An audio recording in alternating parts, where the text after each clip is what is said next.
Okay, so when we talk about the water crisis, the solutions that pop into our heads often seem, well, pretty obvious. Build bigger dams, invent some new tech. But what if I told you that the most popular fixes are often just an illusion? Today we're going to break down some really fascinating source material on something called the Mirage Toolkit to figure out why. You've probably seen pictures just like this one, right? A dried-up landscape, and then some promise of a massive engineering project to solve it all. It perfectly captures what the source material says. When the water runs low, the ideas flow fast. But here's the catch. A lot of these big, flashy ideas end up being more mirage than an actual oasis. All right, here's our game plan. First, we'll get into why we're so thirsty for easy solutions in the first place. Then, we'll open up this Mirage Toolkit and see what's inside. After that, we'll look at what actually works, dig into why the Mirages are so darn popular, and finally, we'll talk about how you can start to see past the illusion yourself. So let's start with a really human impulse. When there's a crisis, there is this immense pressure to just do something, anything. This leads to what the source calls rituals of action. These moves that look and feel like progress, but they just create an illusion that we're in control, all while the real underlying problem just keeps getting worse. And this is where the source material gives us a really powerful idea to help separate real progress from these rituals. It's called the Mirage Toolkit. Think of it as a field guide to the 12 most common solutions that make great headlines, but when you look closely, just don't hold up at a large scale. Okay, so what exactly are these mirages? Let's pull back the curtain on a few of the most common ones. And I'm willing to bet you've heard them pitched as the next big thing. First on the list, desalinization. I mean, the promise is incredible, isn't it? Turning the endless ocean into fresh drinking water. But the reality?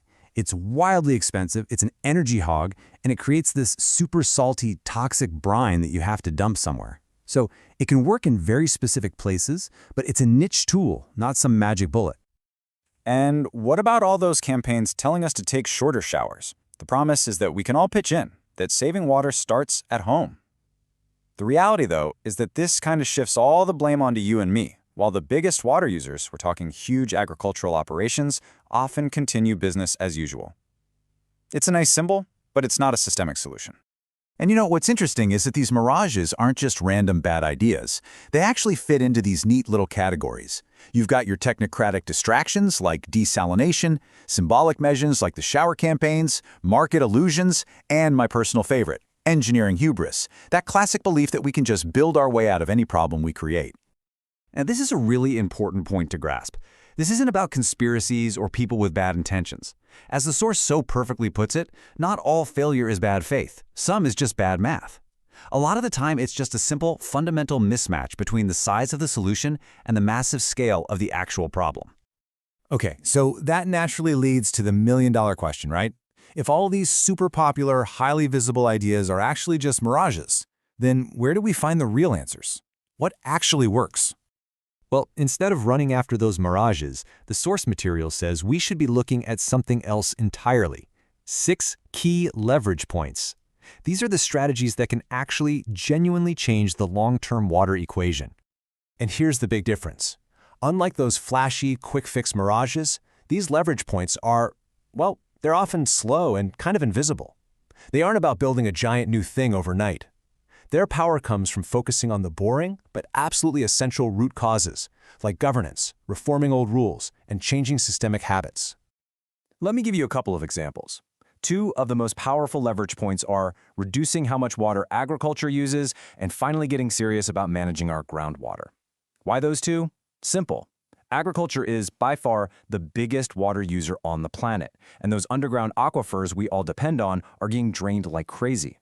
Fix those 2 things, and you get huge system-wide benefits. And that brings us to a tough truth, really. The real solutions, they're hard. There are no quick wins here.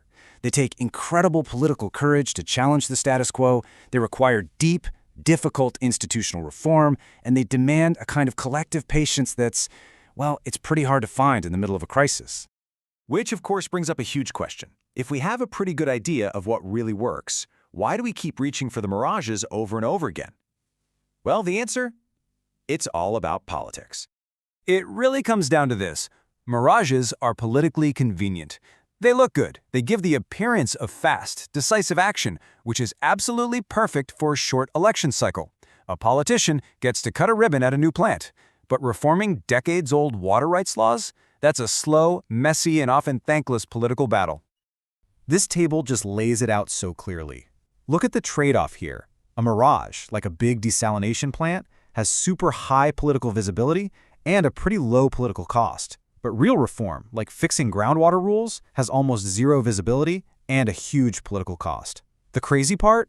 Their actual impact on the water crisis is completely inverted. The easy political choice is weak, and the hard political choice is powerful. And this quote from the source material just nails it perfectly. Dredging shows action. Tiered pricing shows intention. One is photogenic, the other is political. We love to celebrate the photogenic stuff, the things that look like action, while we avoid the hard political work that signals a real intention to change. So after going through all of this, the mirages, the leverage points, the politics of it all, what's the big takeaway for you? What do you do with this information? Look, the whole point of this explainer, and of the Mirage Toolkit itself, wasn't to hand you a simple answer. It was to give you a new tool, a new lens to look through.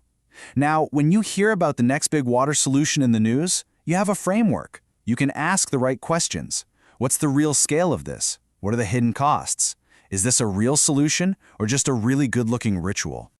So I'll leave you with this question. The next time you hear a politician or an engineer promising a silver bullet fix for the water crisis, take a step back and ask yourself, am I looking at a real well that's going to provide water for years to come, or is this just a very, very convincing mirage? Because seeing the pattern, that's the first step to finally breaking it.